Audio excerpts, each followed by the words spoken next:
Prophecy, prophecy, prophecy. Prophet Tichafa Mukanhairi of the Melontic Orasi Ministries vaoneswazve yet another disturbing prophecy concerning the country of Zimbabwe. Pakaipa.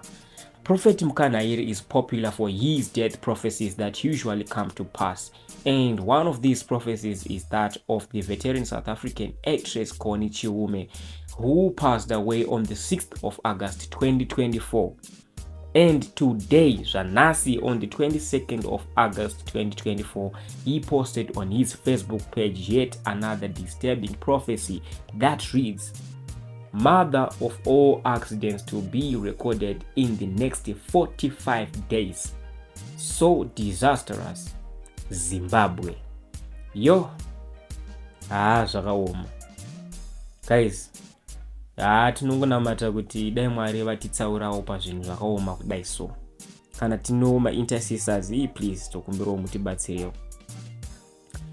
Anyway, this was the prophecy from the prophet Tichafa Mukanhairi. Guys, let me know what you think in the comment section below.